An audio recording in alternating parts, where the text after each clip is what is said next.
মহাপুৰুষৰ চানেকেৰে জীৱনৰ আমিও কৰিব পাৰোঁ জীৱন গঢ়িত। অভিনয় শেষ হ'লে আয়ুবেলি মাৰ গ'লে থৈ যাব পাৰোঁ খোজ সময় বালি।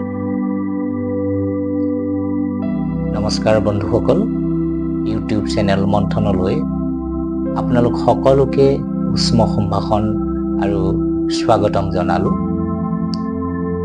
বহুদিনৰ পৰাই মনত এক অদম্য হেঁপাহ আছিল উঠি অহা নৱপ্ৰজন্ম, বিশেষকৈ ছাত্ৰ ছাত্ৰীসকলৰ বাবে প্ৰেৰণাদায়ক কিবা এটা কৰাৰ, আৰু এই হেঁপাহৰ ফলতেই জন্ম হ'ল মন্থনৰ। মৰমৰ বন্ধু বান্ধৱী আৰু ছাত্ৰ ছাত্ৰীসকল, মহৎলোকৰ জীৱন আৰু বাণীয়ে আমাক প্ৰাণৱন্ত কৰি সুচৰিত্ৰৱান নাগৰিক হিচাপে গঢ়ি তোলাত যথেষ্ট অনুপ্ৰেৰণা দিয়ে। ই আমাৰ জীৱনৰ বাবে পাথেয়।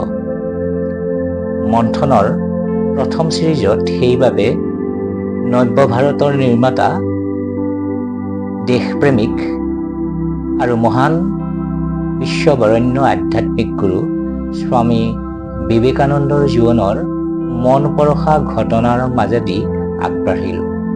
আশা কৰোঁ মোৰ মৰমৰ ছাত্ৰ ছাত্ৰীসকল আৰু বন্ধু বান্ধৱীসকলে ইয়াৰ জৰিয়তে জীৱন আগুৱাই নিবলৈ যদি প্ৰেৰণা পায়, মই মোৰ শ্ৰম আৰু সময় উভয়ে সাৰ্থক হোৱা বুলি মানি ল'ম।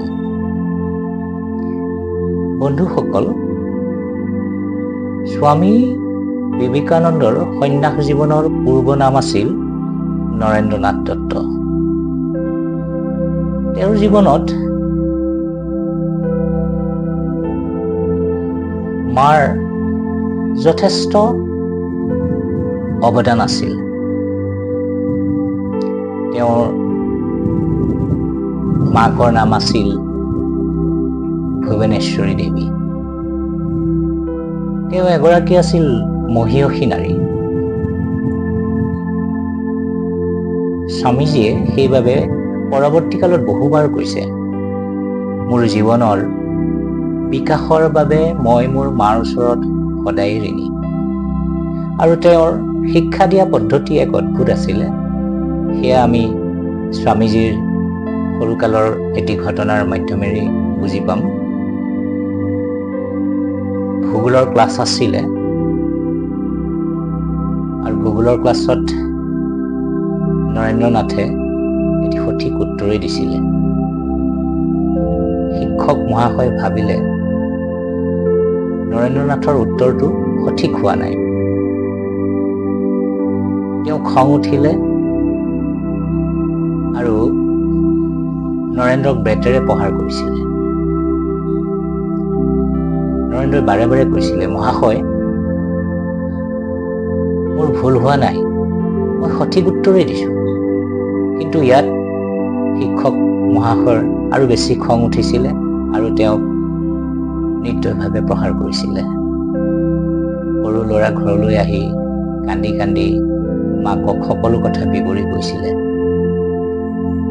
মাকে তেতিয়া তেওঁক কৈছিলে, বাছা, তোৰ যদি ভুল হোৱাই নাই, তেনেহ'লে ইয়াৰ বাবে চিন্তা কৰি কি লাভ?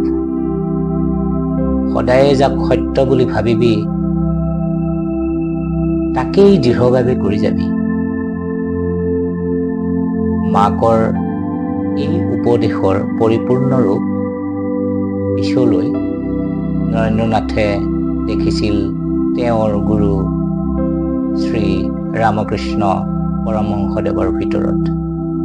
ৰামকৃষ্ণ পৰমহংসদেৱে কৈছিল আৰু নিজেও আচৰণ কৰি দেখুৱাইছিল, সত্যই কলিৰ তপস্যা।